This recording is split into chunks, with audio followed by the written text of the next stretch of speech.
Good afternoon, spaceflight enthusiasts. This is probably old news to most of you, but I think it's rather significant to know that it was a judge appointed by Barack Obama who came to this decision, indicating that this is a very strong case that SpaceX has, because I can't imagine that this judge would have ruled against environmentalists unless SpaceX had an extremely strong case to support their position.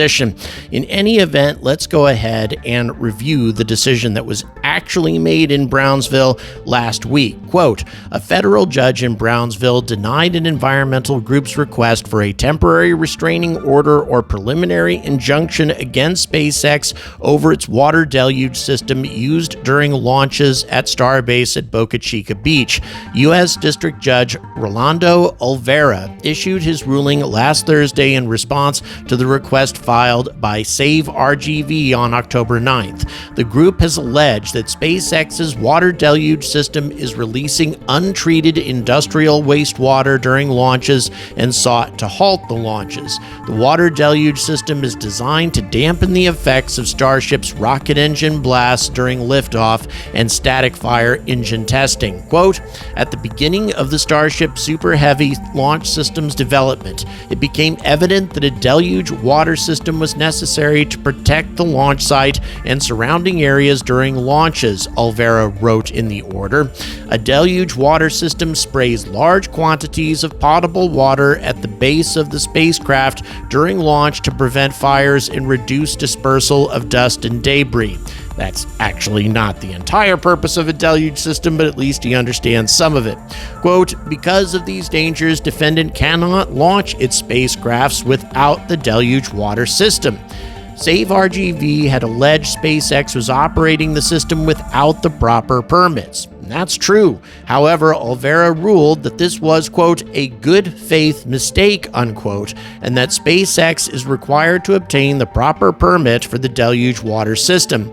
As evidence of this, Olvera found that SpaceX paid a significant civil penalty, applied for the proper permit, and the Texas Commission of Environmental Quality, or TCEQ, reviewed the permit application, and that the deluge system does not cause adverse risk to the environment, and that TCEQ allowed SpaceX to continue using the system pending approval of its application for the proper permit. Quote, the evidence also suggests that defendants' technical violations are not causing any appreciable harm to the environment, Olvera wrote, explaining that the system had been reviewed by multiple government agencies, including the FAA, the U.S. Fish and Wildlife Service, and TCEQ. Olvera said that the FAA found no significant impact on the environment or resources, while the U.S. Fish and Wildlife Service found that the system could reduce the risk of harm to species during the launches.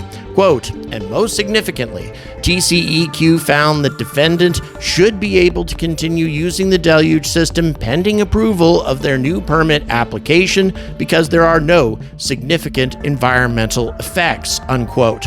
The federal judge also determined that SpaceX would incur significant harm if he issued a temporary restraining order or temporary injunction. Quote, being unable to launch would create various consequences for not only the defendant but also the public at large. It would significantly delay and possibly destroy the defendant's contracts with NASA to further the Artemis program and the Human Landing System program worth billions of dollars, unquote. And as I said before, Barack Obama did not have a policy of appointing federal judges who are hostile to environmental concerns. Quite the opposite, actually. So this suggests that SpaceX may have a very strong legal position to continue operating in the Boca Chica region, and that environmental concerns may not be that much of an issue, at least not legally, unless some sort of significant RUD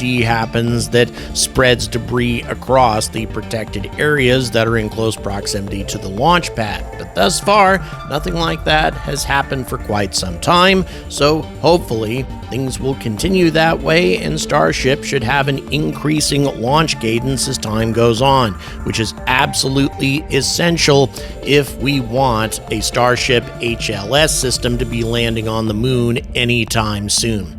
Thank you very much for watching.